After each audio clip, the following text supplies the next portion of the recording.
How you doing? I want you to know.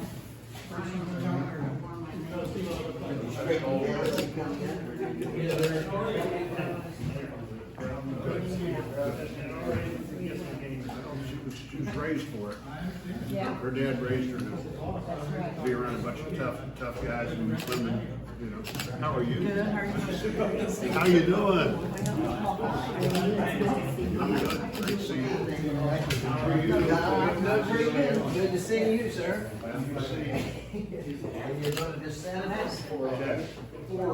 Before we get started, I want to say on behalf of the county and the commission, when our sheriff was killed a couple years ago, we got a phone call from the senator, and that was much appreciated, and I passed that along to Tom. So, other than that, we don't have anything formal here today. So, I don't know if these guys had one or two things I wanted to just bring up and ask about, and otherwise, how do you normally handle this thing? Well, I'm glad to be here. Glad to be able to come by. We're a little bit late. I had an event this morning at William Jewell in Liberty, and that went a little longer than maybe we thought it would.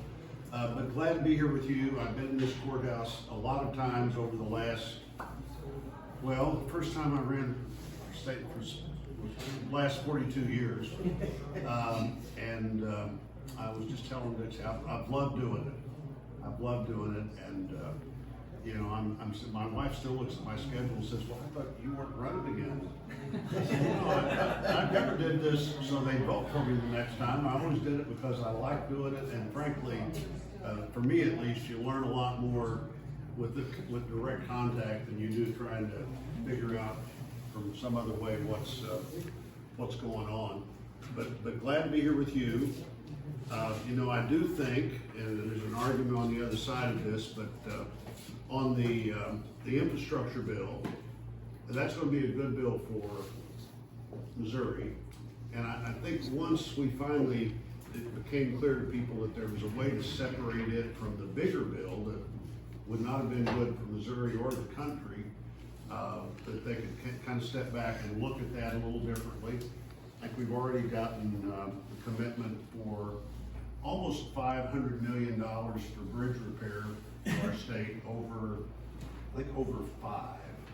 It doesn't all come the first year, but about $500 million of bridge repair. Lots of other things we can qualify for, I think. And you know, for us, taking full advantage of our location is really one of our big benefits. And the other thing that there's lots of money for that we're working really hard on to be sure that it's allocated the way it should be is for broadband. And you know, everybody, all 4 of us, I think, have talked about broadband before, but the sense of how important it is to be connected became clear to almost everybody who had to write about it yet over the last couple of years. You know, the kids were going to school from home, and people were going to work from home, and people going to the doctor from home. And let me talk about those last two things just a little bit. I want to listen more than I want to talk. So, you know, what broadband can do for many of our communities is decide what they're going to be in the future. There are lots of towns in Missouri where people all over the country would like to live. You know, towns where school sports are a big deal and church community activities still matter. And you might not know every kid's name, but you kind of have some pretty good idea of what house every kid lives in. And a lot of people would like that. And if you can combine that with being connected to the greater economy, then suddenly people have so many more choices than they have ever had before about how you can live where you want to live and still do the work that you're most qualified and most prepared to do. So I think that's a big thing. And on telehealth, the opportunity for telehealth, including mental health, telebehavioral health, is really a big thing. And you know, one of the things I worked on a lot in the Senate is trying to get mental health treated like all other health. And the mental health health problems, the suicide challenges of the last couple of years have exceeded anything we've ever seen before. But I think people are more and more willing to talk about their mental health problem. And the truth is, you've got a mental health problem and you're dealing with it, your other health problems are going to be a whole lot easier to deal with too, because you're going to be showing up for your appointments and taking your medicine and eating and sleeping better and all of those sorts of things. And there's no suicide hotline, from the law enforcement suicide hotline to the farmer suicide hotline to the teenage suicide hotline, that wasn't used in the last 2 years at levels that would have been unimaginable a decade ago. And that connected us to the economics of society, and now more and more the health of society. I think we're going to see a time in the very near future to where more likely your healthcare provider is going to call you than that you're going to call them. You know, where you know everybody's going to be wearing some kind of wristband or something, and somebody's going to call and say, you know, your blood pressure is a lot higher today than our tracking records say it should be. Is there, you know, what? Talk to me about that.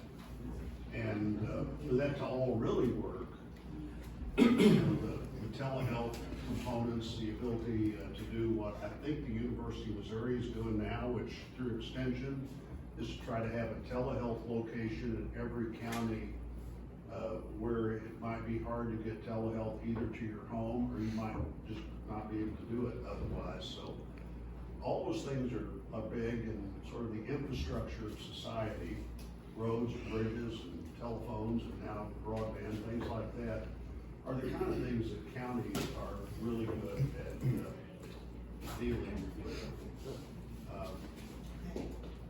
The other thing I want to say before I go, I'm not about to leave, but before I go, is I do think the 12 years I spent as a county official really dramatically impacted the way I view the government.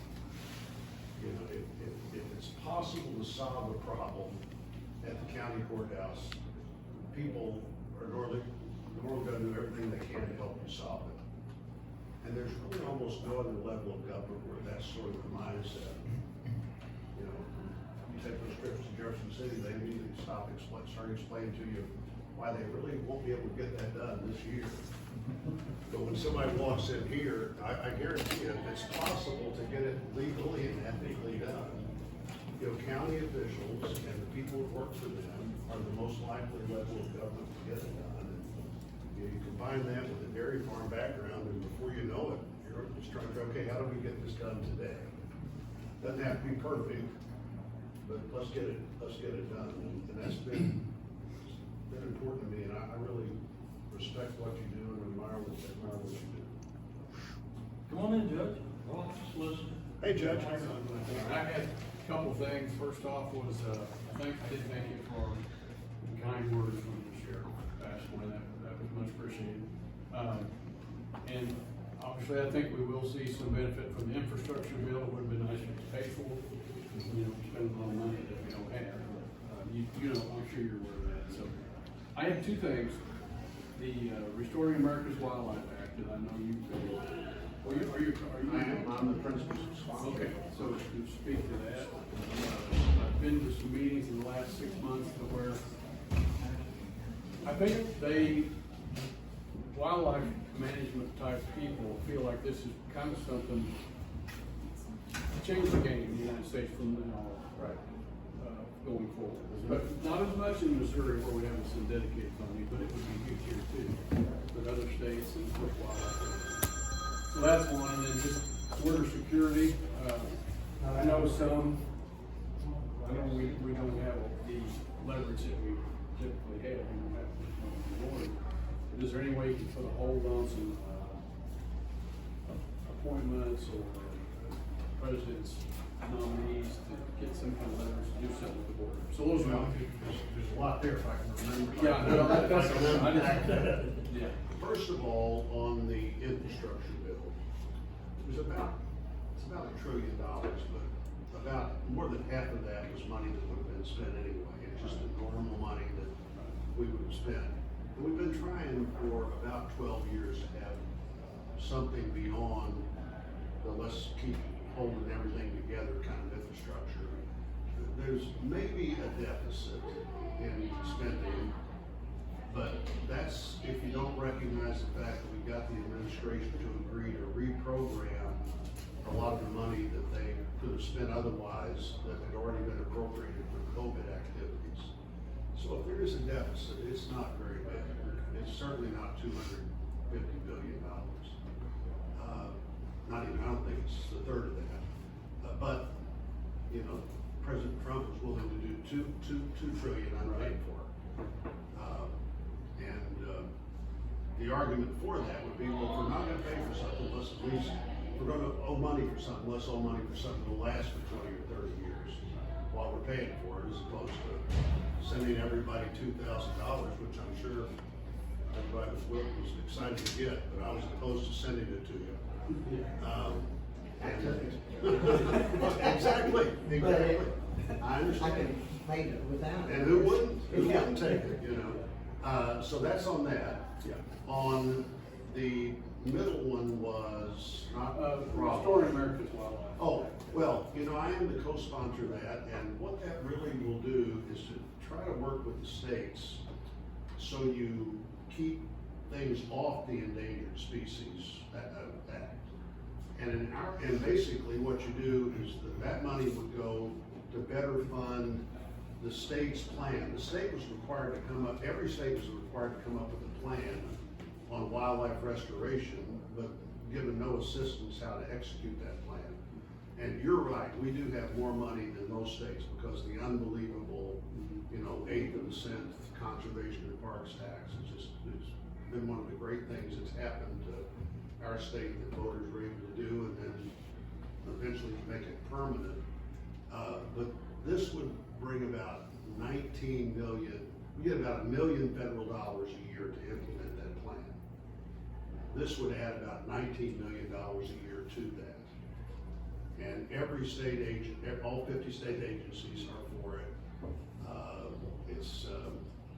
The only real opponents are the advocates for the federal wildlife money, because they love to have the money and tell you what to do with it.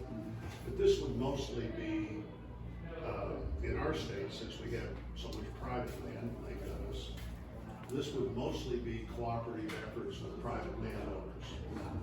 And the incentive for private landowners would be, let's never get in a situation where the federal government has decided something is an endangered species in our state, and then come in and tell us what to do about it. And I think we have a real chance of getting that done. It's not done yet, but it's strongly bipartisan in nature. Senator Heinrich from New Mexico actually grew up at coal camp, went to the University of Missouri, got his engineering degree there. There are 5 senators who grew up in Missouri. He would be one. Senator Tim Kaine would be another one, whose dad still has a steel fabricating location in Kansas City. Rick Scott, I guess there's 6. Rick Scott, the governor from Florida, grew up in Kansas City as well, went to community college in Johnson and Kansas City Metro Community College. Gene Shaheen from New Hampshire grew up in Sykeston. And then there's those other 2 guys, me and Hollywood. But he and I are working together on that, and I think there's a real chance we'll get that done. And the Missouri Conservation Commission has been a real leader in trying to encourage that kind of solution as opposed to more of a government solution. And then you have a third thing.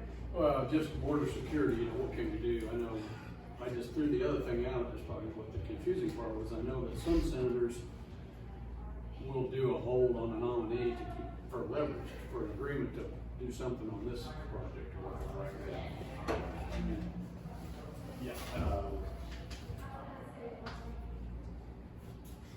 Well, we're a year into the administration. Probably anything now that puts a hold on nominees just makes it impossible for the government to function. The major nominees have generally been done. You know, President Trump was really good at the border. The wall was a good idea. The barrier, you didn't need a wall everywhere, but where we needed it, he was well on the way to getting that done. And the Remain in Mexico policy was brilliant. And whatever we would have had to have done, I was for moment one, my view was, whatever the Mexican government needs to make that work, let's be sure they have it. Because Remain in Mexico meant instead of being put in the United States, taking the United States all over the country and said, okay, show up in 6 months or maybe 2 years for your hearing. They never showed up. 1 out of 10 people seeking asylum wouldn't qualify for asylum.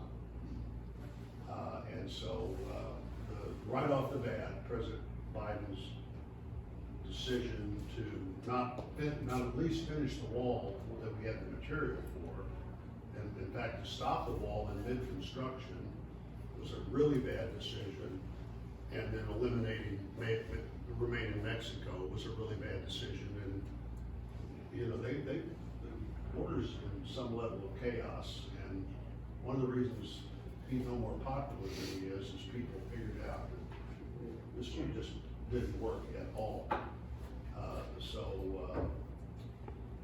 They're back trying to re-implement the Remain in Mexico plan, but we hopefully we can do some things to take all that material and require them to go ahead and finish the wall that the Congress voted for and provided the material for, you know. So that's, I mean, I wanted to Go ahead. Just a couple of things I wanted to, first I want to thank you for your work on fiber. You know, was it 2 years ago, we met with you over Cameron, and they were working very hard to get that done. And in DeKalb County, we have a lot of fiber. United Fibers, our United Co-op Fiber, has done a wonderful job of spreading it in this county. Still some gaps they're working on, but I just want to thank you for the push you had on that. The other thing, as I was listening to the radio this morning, that is concerning to me is the water control. That, you know, what EPA is wanting to do to go back to the source of the water, where federal government has control. Right. And you know, that to me, that's going to take into every creek and every ditch that every farmer's got in this county. Just last weekend, I was at Merrimack Springs. You know, took a little drive down through there, and it hit my mind then. Would that mean federal control would now come in and tell Merrimack Spring what to do with that water as soon as it bubbled out of the ground? But more so about our farmers, I guess, is my question. I just ask you to do all you can to get EPA. I did the first time, and I will the rest of the time there. It's a really bad idea, and it's the law doesn't allow this, I don't think.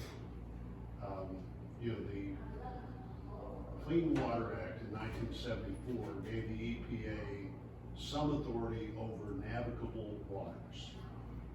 And the federal nexus there would be the Constitution. One of the purposes of the federal government is to regulate interstate commerce.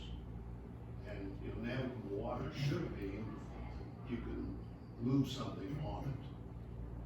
Well, you know, they like to redefine navigable waters to be any water that could ever run into any water, that could ever run into any water, that actually every roadside ditch in DeKalb County would be navigable waters. And we'll just continue to fight that, because if EPA had the jurisdiction, they wouldn't have the ability to do what needs to be done. So it really would grind a lot of development to a halt. You know, from the sun, whether you can build a sidewalk outside in front of your house, to repave your driveway, to drill a hole to put a utility pole in, to how much fertilizer you can put on your field. Disaster. And in our state, almost like 99+% of the whole state would qualify for the EPA map of navigable waters. And I'll continue to fight that really hard. Appreciate that. I have a bunch of others, but I'm going to yield that you. Well, first thing I want to tell you is that you're getting ready to end your career, and I'm just starting my political career. There you go. I'm the oldest, but I'm the rookie on this bunch. So I've been listening and hearing and listening, and don't have a lot of questions, but the one that I also heard you stopped to my alma mater. I wanted to let you know I appreciate that also. Oh, good. William Jules, where I was, Yeah. my alma mater was at. But my question just was tied to what's just been really in the news the last couple of days about the Russian invasion, all that. How much do you think is that going to really affect us? And, you know, I asked that in another spot, and they said, well, back in World War II, look what happened when Germany invaded Poland and all that started. Is this a scenario that could multiply into something like that again, or Oh, I what's think your it take could. on it? I think it could. It's destabilizing. It sends the wrong signal all over the world. And we basically had almost 80 years now of peace in Europe, largely because the Western nations, with us as the key leader in that effort, decided we weren't going to let that kind of thing happen again. And this will definitely affect you, for instance, at the gas pump.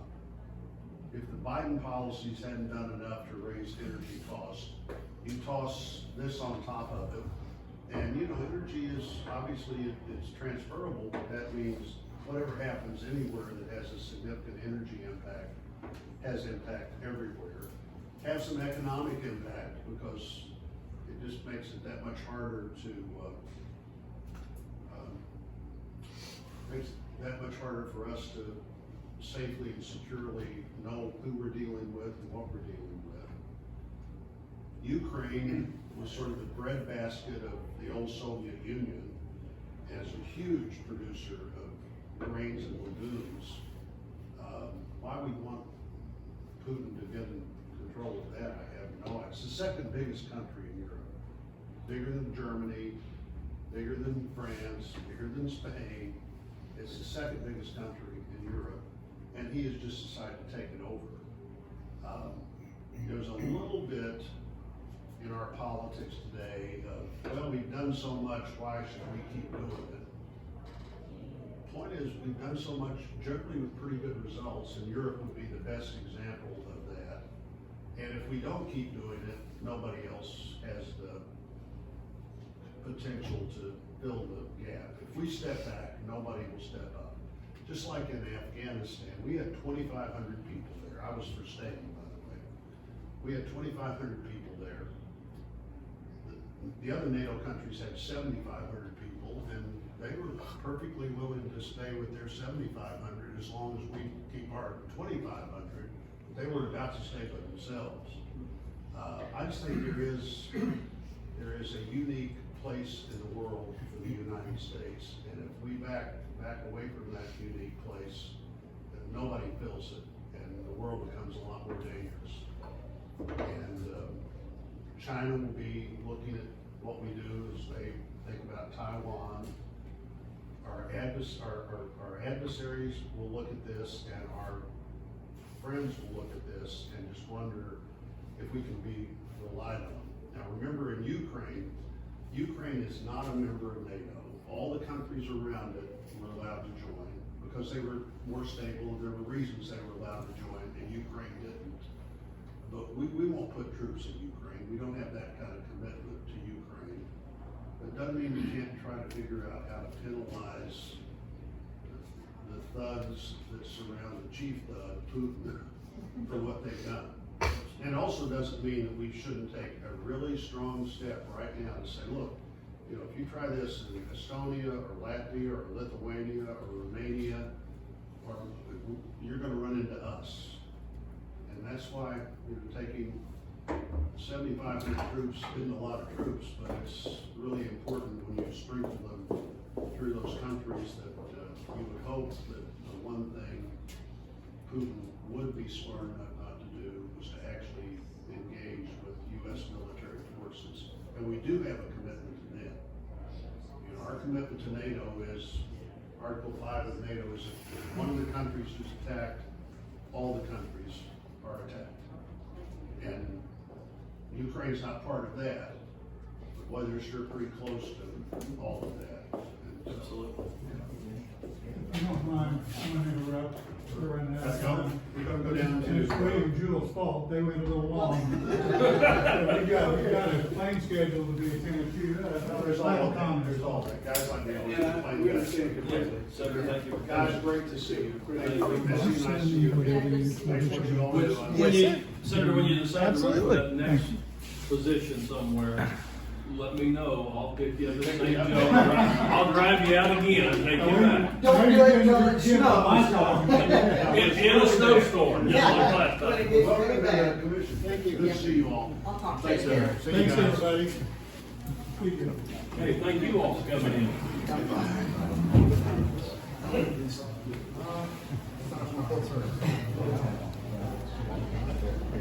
It was good. It was good.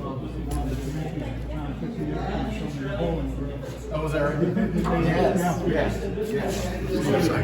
Good to see you.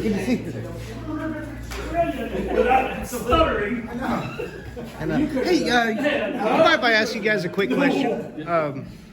It's just about how important legislative updates like this are, especially having a senator come in and kind of keep you abreast of what's going on in Washington. How important are these? Those updates are very important to us because it keeps us in contact with those in Washington D.C. And that's something that Senator Blunt has been absolutely wonderful about, is remaining in contact with us, especially in DeKalb County, as our presiding pointed out, at the loss of our sheriff. He even reached out to our county. It's extremely important. All right. Well, hey, no, I appreciate you guys. I don't want to hold you up. Thank you.